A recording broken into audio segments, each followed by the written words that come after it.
Hey, so, okay, so we're going live. I'm going to be doing something on Recall, my book, because I haven't promoted it at all. I'm just going to be straight up. I haven't promoted it at all.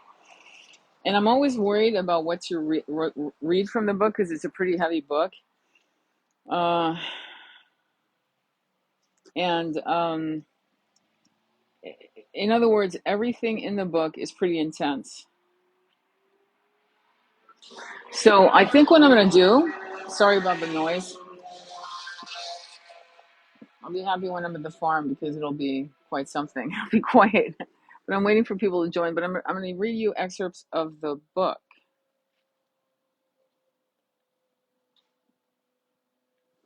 And unfortunately, I can't read any of the erotic stuff because, I'll be banned. So I think I'm going to read to you about um, an actual thing that happened. This book, Recall, is on my TikTok shop, just so you know. And by the way, at 3 o'clock Pacific Standard Time, I'm going to do another Life Path clinic. I call it a clinic because it's like training. It's an opportunity for you guys to learn about why you were born on the day you were born and what it means to you in massive ways, and what, if any, challenges, and also what is going on with you and your twin flame. But that's at 3 o'clock Pacific Standard Time. But I'm going to read to you from the book Recall. It's on my TikTok shop. It's based on actual past life recollection.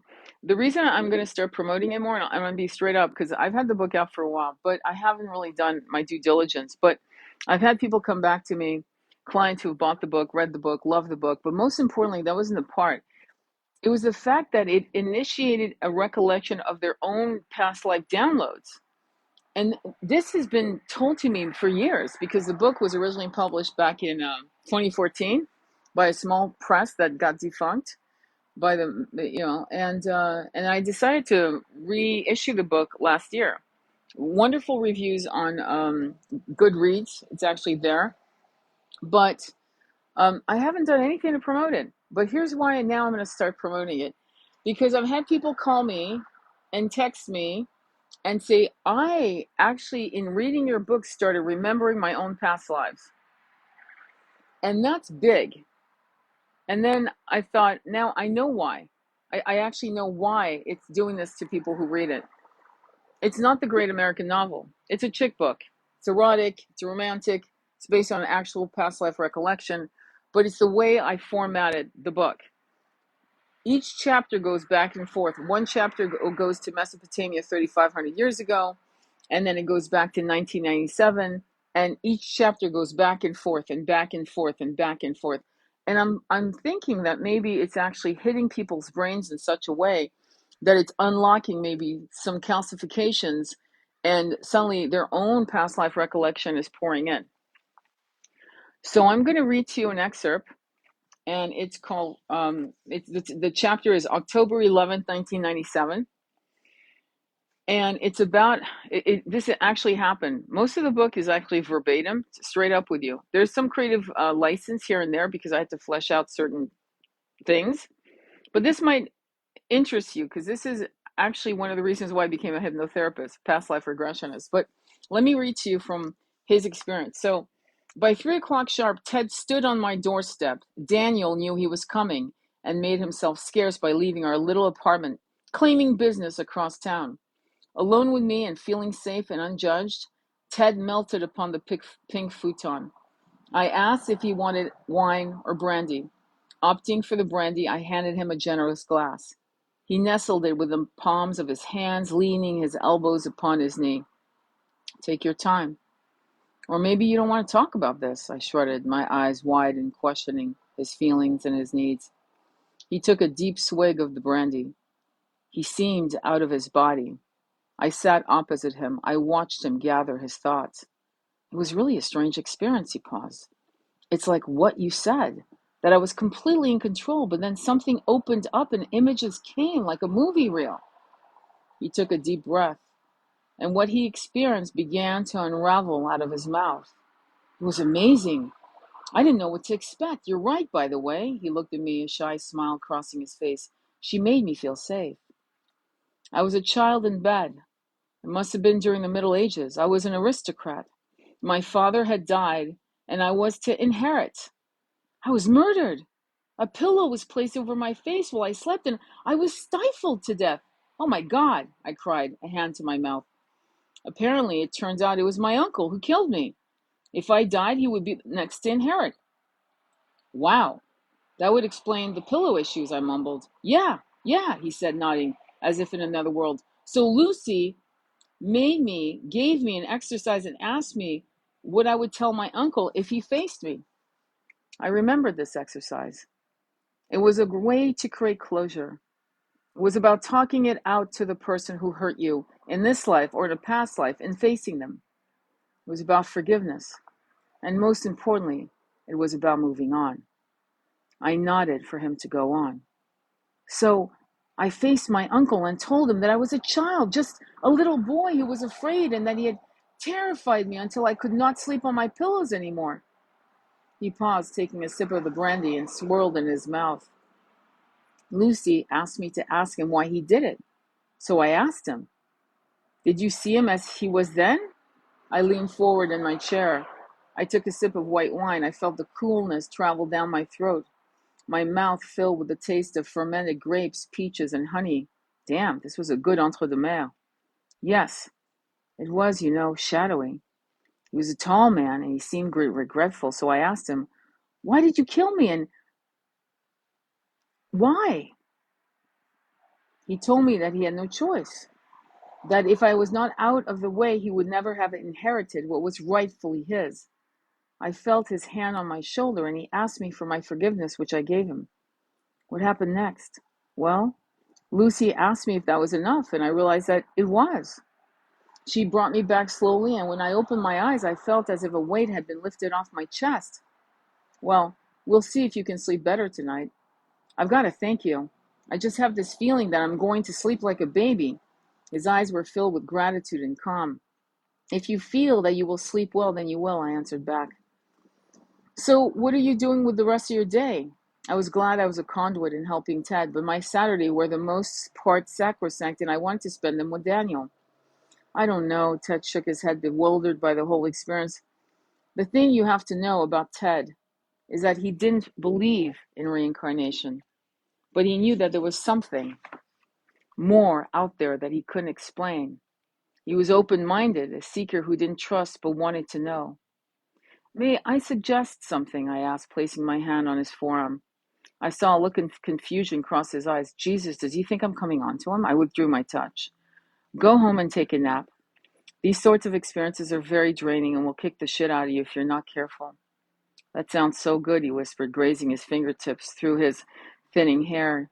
He drained his glass of brandy and handed it back to me. Do you mind? I could use another shot. I took his glass and walked to the kitchen, wondering how long this was going to last.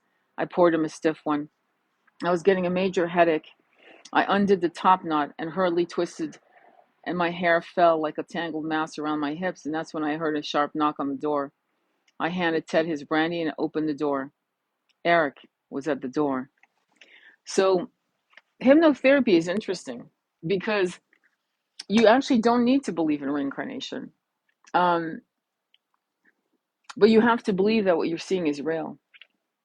You have to believe that it's not a hallucination. And because your monkey mind, the monkey mind of any human being, is constantly making most people suffer, um, the concept of meditation and mantras, doing mantras to calm your monkey mind is going to make the journeys into hypnotherapy much more successful because you would have trained your monkey mind to such a level that the downloads will be quick. When the monkey mind is untrained, then what happens is you have filtered downloads that are real from past lives, mixed, intermingled with the monkey mind questioning the veracity of the downloads.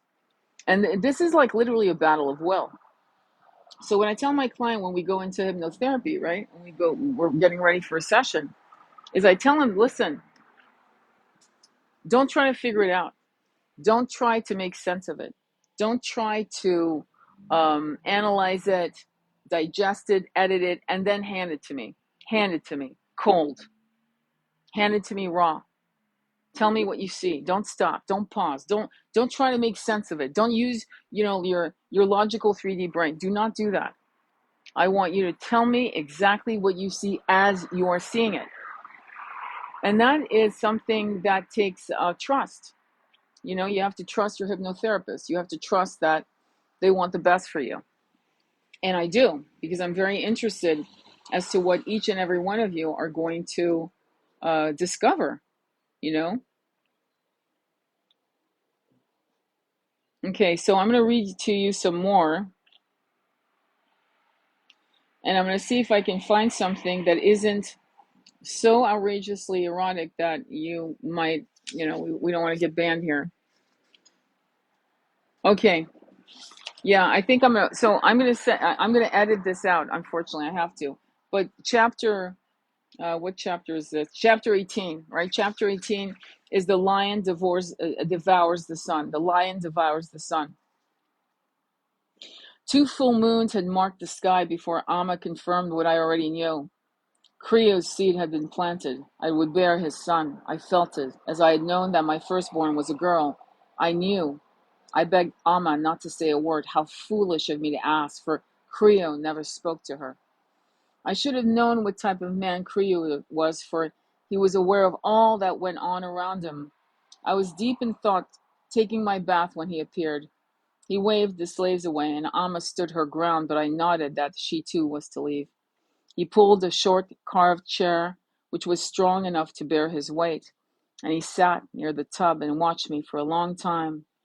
I felt as if 1,000 birds were trapped within my heart and fought for release. I sat up in the tub, my hands covering my nakedness. He reached towards me and pulled my hand away. And we will skip to the next, to the next line. Let me get to it, because it continues and continues into some very heated. But here is something you might recognize, all of you who are in twin flame separation. I stared at him for a long time and never once wiping the tears from my face as Malik would have done. He was hard stone, and yet something in his eyes glimmered, a light that was directed at me, or did I imagine even that? Was there nothing in him that he could give me besides his sex, his hands, his lips, and his body? He brought me to lie on top of his broad chest. I was the one to break the silence. Can you find any one area in your heart for me? I pleaded. Again, my heart is not your realm. Take care of my desires and you will have my protection and my gratitude. I was shaken by the cold words he offered me. I rose abruptly and called for Amma to help me dress. I knew that all words of any value had long passed. She appeared swiftly, which surprised me. He lay on his side, nude and unashamed to cover his body from her view. He watched me dress. Then I sat in front of my polished copper mirror and saw him watch me as she brought some order to my disheveled hair, which she oiled and combed into a long braid, which she placed over my left shoulder. It swung down my hip. Call the lyre player and have him follow me to the terrace. I will take my late supper there, I ordered Amma. The sun's light had journeyed 3/4 of the sky and would soon be devoured by the moon's desire to take her rightful place amongst the stars. Kriyu spoke. How long has my queen not bled? I was shocked, for he had never addressed Amma until now. Amma's face turned white as the linen tunic I wore. I nodded for her to answer him. She's not bled for 2 moons, my king. He rose from the bed and stood next to me, his hand on my shoulder. I will have my physician examine her tomorrow at first light. Yes, my king, Amma bowed, and was about to turn to fetch my meal when Kriya stopped her.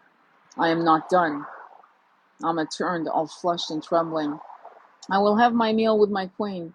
Bring jugs of wine, roasted meat, and whatever else will please my lady. He smiled down at me. I will be spending my days with her. He held my hand and had me rise. We walked to the terrace where my favorite divan was strewn with pillows. You will please me now.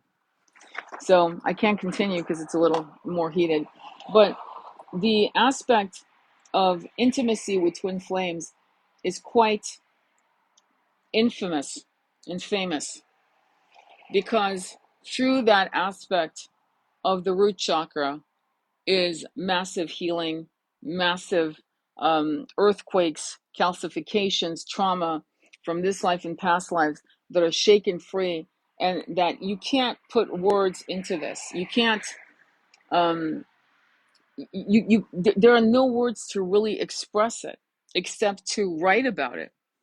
And the people who have read Recall have expressed that they could actually and felt that it really described this heat of desire between uh, twin flame beloveds, lovers, and how beautiful it can be. But I had a client, I'm going to tell you a story actually. I had a client, very young client, beautiful girl, my God, absolutely stunning girl. And her mother had sent me to her. By the way, twin flames run in families, believe it or not. But that's for another story. So I confirmed that the boy, the young man she was, had been her lover, was her twin. And I've told this story before, but it's worth repeating. And they had made the most amazing love that you can imagine, like so amazing that they literally, it was almost like an earthquake explosion. And 10 minutes after, they were both shaken, scared, awed. And it actually created a runner in him. He became a runner because it scared the shit out of him. He couldn't explain it. And when I did her reading, I got a download, and this happens sometimes where I get Akashic record readings. And they had been lovers in a harem. Now, if you guys don't know what a harem is, please learn what a harem is. Just look it up, okay? Ottoman Empire harem, okay? And I don't know. I was like, what the fuck's going on? Like, how the hell was, how in the hell were they lovers in the, what the, And my monkey mind is trying to make sense of it.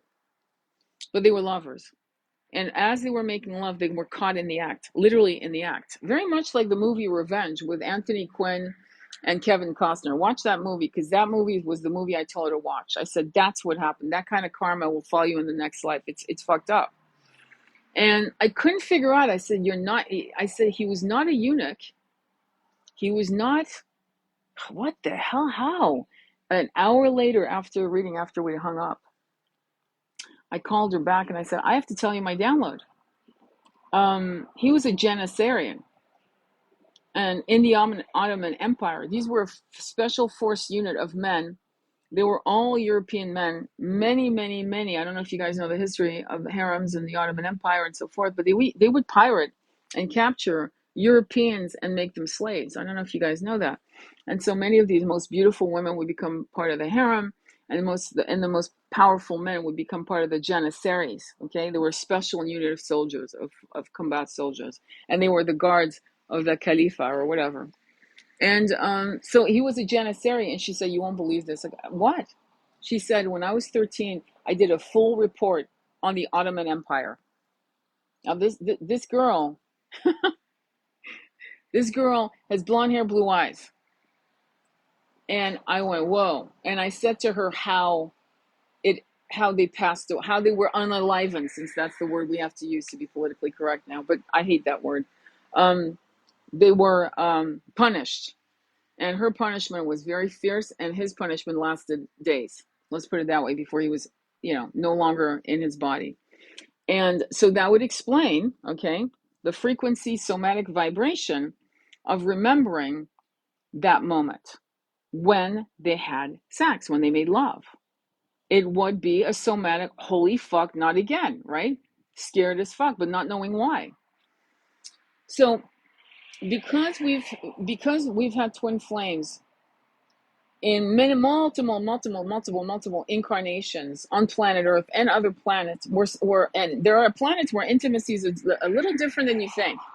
It's telepathic. It could be a cluster group, and it's not sex as you know it, clearly, right?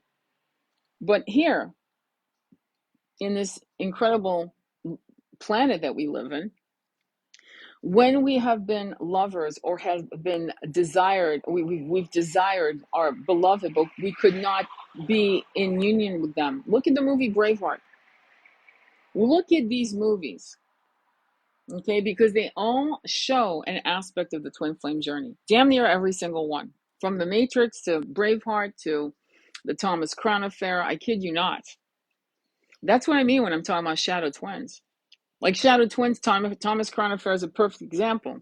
Braveheart, no, that's not a shadow twin. That's just fuckery. It's like, he just wants fucking freedom for his people. But those endings reverberate here in the present tense of the lives we live in and the runner chaser dynamics of the twin flame. You see what I'm saying? That's why, and I think when I wrote Recall, because believe me, if you read it, if you decide to buy the book, it's on my TikTok shop, or you can go on my profile link tree and get it on Amazon. If you want on TikTok, I'll sign it. If you get a cheaper deal on Amazon, just get it on Amazon. But the point is, my point being is this, is that when you read books like that based on real experience, like mine was, like Recall, when I first released it, I released it as a fiction because I knew no one would believe it. Because the book is fucking verbatim, except for certain things, but it's verbatim in terms of the past life, the present life. The present life is verbatim. The future, the past life, there were a couple holes. It was a quilt, and the quilt had holes, so I had to sew it. And I would do downloads. I would meditate before I wrote to get downloads. And for all I know, it's fucking verbatim as well. But I know some of the sex scenes are totally verbatim from the ancient past life. Totally verbatim. Why they would show me that is because in the ancient world, women had to do what they had to do. Cleopatra, the first time Mark Antony saw Cleopatra wasn't what you think in the movies. She had all kinds of gorgeous women, nude, oiled, who were at the entrance of her ship, caressing Mark Antony until he was so aroused that when he saw her, she had ignited his desire centers in his brain. Do you understand what I'm saying? So the concept of seduction was the power, probably sometimes quite often the only power a woman had. Eleanor Aquitaine is by the way, she was the richest woman in France. She still, by the way, towards the end of her life, ended up in jail in a tower. But let's back off here for a minute. Eleanor of Aquitaine, when Aquitaine was called Aquitaine, which was France, okay? She owned Aquitaine, she owned France. But anyway, she's famous for doing this one thing, which I talk about a lot, which I love because it's such a mind blower. There was a battle going on between two factions. I'm not clear as to what it was, honestly. To me, that's not relevant. To me, there was a war. And she wrote nude on horseback, bare-breasted, and it stopped the fucking war. Literally, it did. She's famous for that. It's known. It's history. So my point is that women throughout the ages have been quite an interesting. They use their tools of seduction to survive, to thrive, to make sure that their children would thrive. So from harems, it was important for you to have the firstborn son to ensure that your family, subsequent children would be safe, or else they would not be. Okay, there was a lot of weird stuff that happened in the ancient world. It was clearly physically, okay, unsafe for women. So women did whatever the hell they could. But with all of what I've just shared, you have to remember that many of us were men. Many of us were men, and we were part of that subjugation of women. And so, if you decide to buy Recall, when I read Recall, just so you know, I still actually enjoy reading it. Believe it or not, I'll read it. It sounds very egocentric, but when I'm gone and this book is still here, it won't matter. It's not about me, but it's about the fact that this book, in the way it's formatted, seems to help people remember. You know what I'm saying? Hang on for a quick second. And the fact that we've all had emotional affairs, right? We've all had a desire for someone else, but that would be either unrequited or that would be impossible to actually express or live or experience. And the book talks in the very beginning of the book. It talks about the Council of Nicaea, reincarnation, how it was removed from the Bible, so on and so forth. So the first part of the book is very it kind of sets the stage so that you know where you're going. You know what kind of character you're meeting. It's somebody, it's a young woman, it was me, and who's looking at the world and asking and as a seeker of truth, she wants to know the truth. Even if the truth is going to scare her, she'd rather know the truth than to be lied to, and to be subjugated by fear. And so the beginning of the book has that foundational piece about it so that you can like navigate through reincarnation and then understand the brutality of the ancient world. It was fucking brutal. If you've ever watched the series Rome, which is an amazing show that came out in the early 2000s, it's called Rome. There's a series 1 and series 2. Definitely highly recommended. It shows the brutality, and actually, it's based on Cleopatra, Mark Antony, and Julius Caesar. It's based on Shakespeare's version of those famous stories. But it's seen through the eyes of the two soldiers that are the only soldiers who are named in the stories about Cleopatra and Antony towards the end. So it's retold through their eyes, not the eyes of rich, powerful leaders, but from the eyes of just foot soldiers, and it's really well done. If you've ever gone to Pompeii and Naples, and you look at in fact, the erotica in Pompeii was so fucking, it looked like the red light district, okay? All the murals, there's reverence to Priapus. I'm not going to say what it means here, but if you know what Priapus is, you'll know what I'm talking about. A reverence to Priapus fucking everywhere. And it was so just vulgar that the 19th century Victorians who had found, excavated Pompeii, literally shuddered you had to have a special dispensation to visit the erotic. It's, by the way, that's still true today. You're not going to see all of the vulgar, outrageous shit. So my point being is that the ancient world, and when I mean ancient, 2,000, 3,000, 4,000 years ago, was rough, vulgar. And it wasn't that people couldn't live till they were 80. It was that it was so dangerous that you probably weren't going to live till you were 80. So that's the reality of that.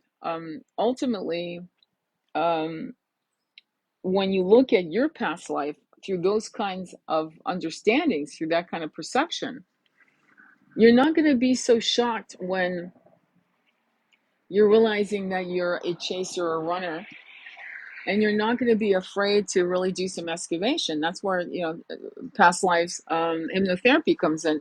I had met a man. I spoke about it last year, but I'm going to share really quickly. I met a man who awakened me. I was asleep.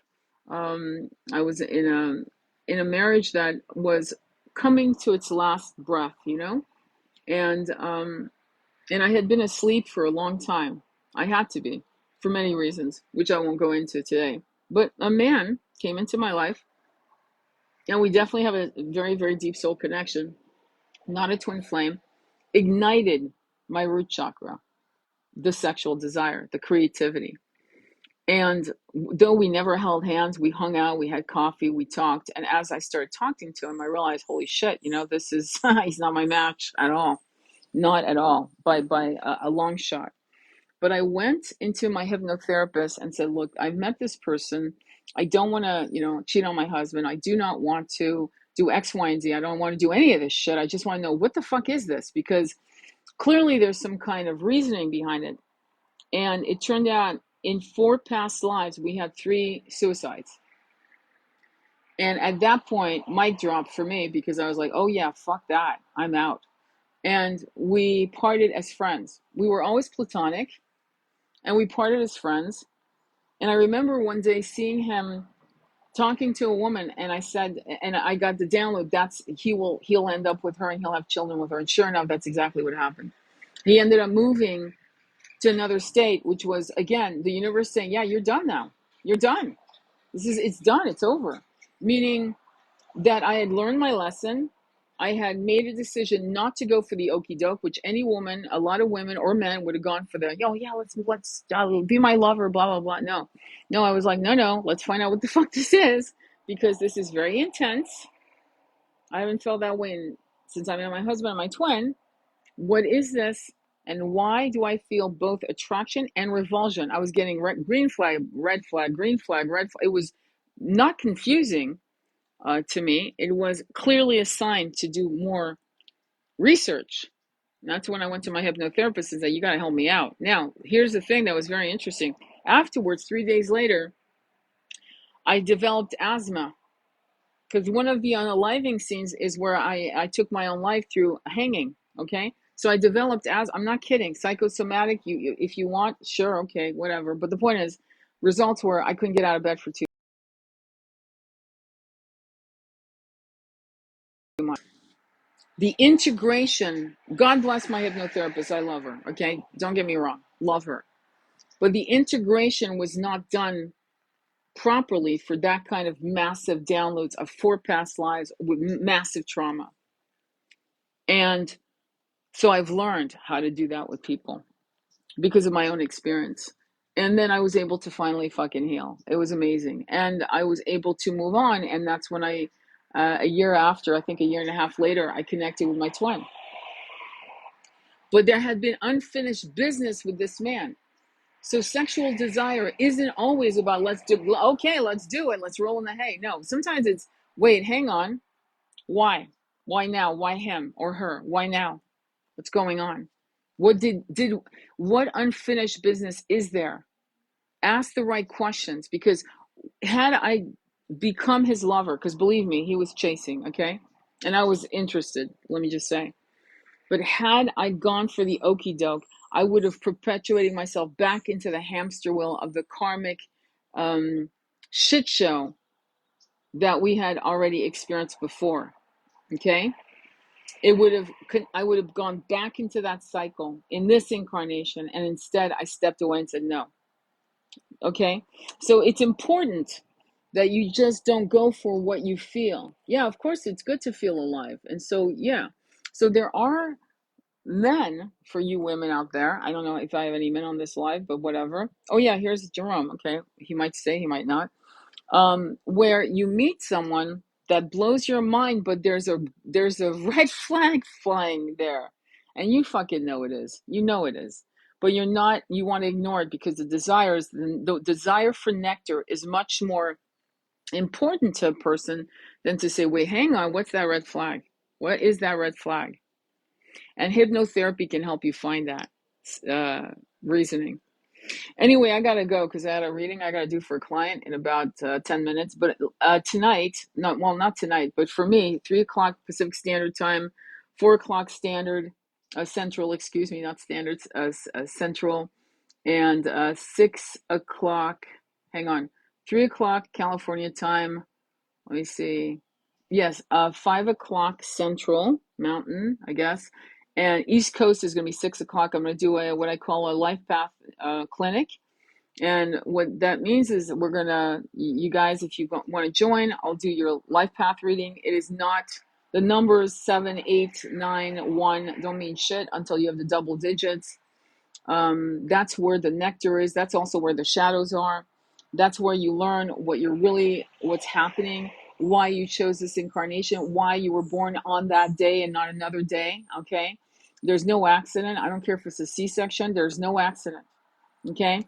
And some numbers are really, really hard. And some numbers you were given everything. And clients will say, well, I don't understand. If you're telling me I've got great numbers, why have I had such a hard life? Well, there are 2 reasons. One is that life doesn't stop because you have great numbers. But like Hilary Swank is one of my favorite examples. Hilary Swank lived in her car with her mother. She was homeless in LA. Now she's an Oscar-winning actress. So for her numbers gave her life experiences, right? So she could actually learn from lack and poverty and homelessness, so that when the success came, she would remain humble and good and probably more centered and grounded than most, right? Okay, so that's one reason. The other reason sometimes people have wonderful numbers, but they are still perpetuating on the cycle of lack is the monkey mind. It's that simple. And my job on this Life Path Clinic will be to see and to help guide you. So I did put a video up. You can go on my profile page and see. I will be taking Venmo and Cash App. My son will be moderating, and he'll be helping you. So in case you want to do it, and then I will do it on this live today. And then I will upload the live, which I did yesterday. So last night we had a great time. We did it. It was fun. And I uploaded the live. So many of you who actually did the life path reading got to go on my YouTube channel, and you can actually screen record the section of your reading so that you have it. And so if you want to join, please join today at 3 o'clock California time, 6 o'clock East Coast time, and we will rock and roll and have a good time. Yesterday, I did an example of Marie Antoinette, the Queen of France, who died in the French Revolution, as you all know, and her numbers were spot on to what happened to her. Spot on. It was fucking amazing. I've done Jim Morrison, so and I discovered with you, like I don't know what the fuck we're gonna find, I'm just being, but I'll find famous people that I want to look at that I'm curious about, and then we'll do an example, and then so you can get an idea of what I'm talking about. Okay, all right, my loves. If anyone's hitting you up for a reading and says it's me, it isn't me. Don't get ripped off. Okay, I am offering these readings, these life path readings for $15.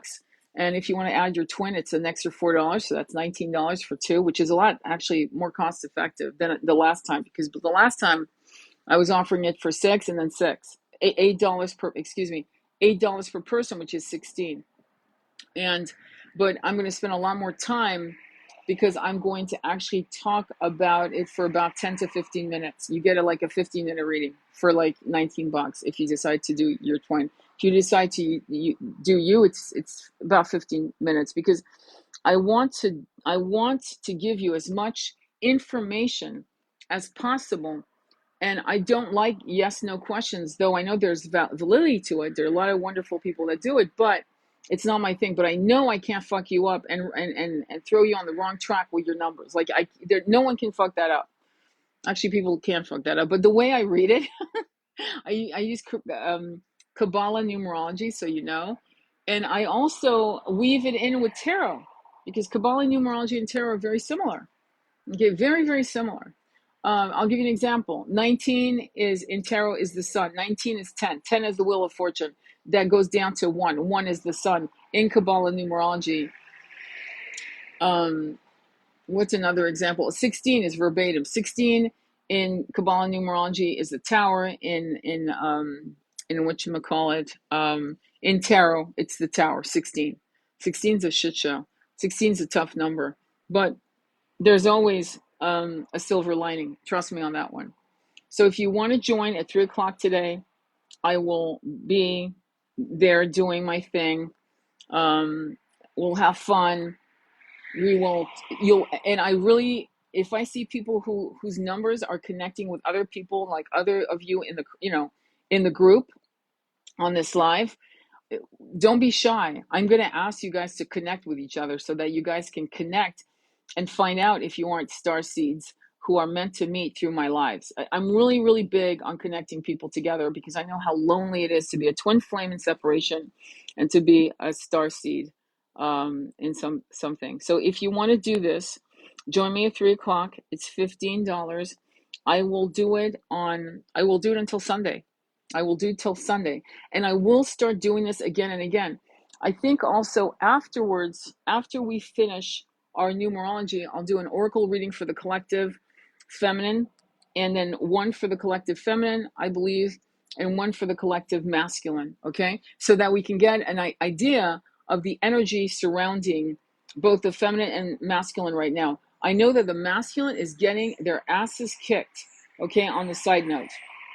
Finally, if you want to buy my book Recall, Twin Flame Story, it's a romp. It's based on my life, my past life recollection in Mesopotamia 3,500 years ago as a Mesopotamian queen.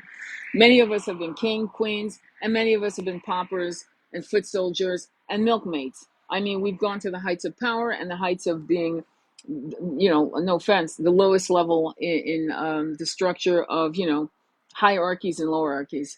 So in this particular past life recollection that I wrote about, Recall is really my baby, actually. And I hope that you'll support me by buying the book. I think that it could actually help you with your own past life recollections, because a lot of my clients have read the book, come back to me saying, I don't know why, but your book fucking had me remembering. I started having downloads of my own past lives. So, and I think it's because of the structure of how I wrote it. So if you want to buy Recall, go to my profile, go to my link tree on Amazon and go ahead and buy it. Or it's on the TikTok shop and I will sign it for you and I will mail it to you. I leave to New York, upstate New York, to the farm, the healing farm, end of next week. And, I will continue doing lives. And when things start growing and flourishing, I'll start showing you guys what this looks like and the vision. I invite you to be part of it, be part of this journey. And in whatever capacity, even if it is for you to actually buy yourself a plot of land and to grow your own food, to drive to this place. I know some people are sharing their journey of becoming the caretakers of certain tracts of land, and some of them aren't building because they don't have the ducats to build yet.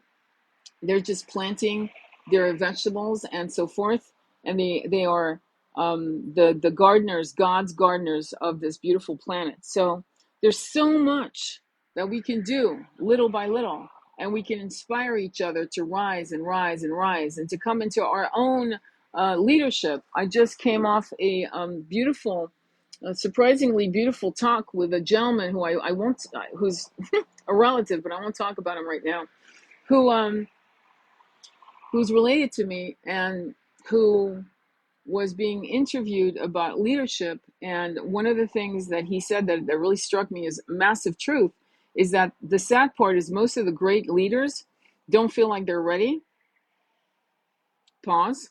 Don't feel like they're ready. And the ones who are arrogant and stupid will take leadership roles and they're not equipped, ready, or good at it. So many of you who think you need to have your ducks in a row to become leaders, yeah, it's time to stop the bullshit. Okay, that's my job. So when the numerology clinic, the life path clinic that we're doing today, is going to be about that too, straight up. If I see numbers where I know you're a badass, yeah, I'm fucking calling you out if you're not doing anything about it. In a nice way, okay? I want you to win. Because if you win, we win. But if you're in the closet because you're afraid you're not ready, yeah, that doesn't help people like us. It doesn't help us at all. So we need you guys to rise. So the more you know about your life path numbers and any challenges, the faster the better. All right. It took me a year. I hear you. Well, better late than never, but there's a point where it is tough fucking too late. Okay, we need all hands on deck. All right, my friends. So thank you again for visiting. If you want to give the book Recall, please go on my profile, Linktree, get on Amazon and buy it, or go on my TikTok shop and I will mail it to you. I'll be honored to sign it for you. It's whatever you want, whatever's the cheapest route. It comes in Kindle as well. And then at 3 o'clock, I'll be back. We'll talk about your life path numbers. And yeah, sending you much love. I'll talk to you soon.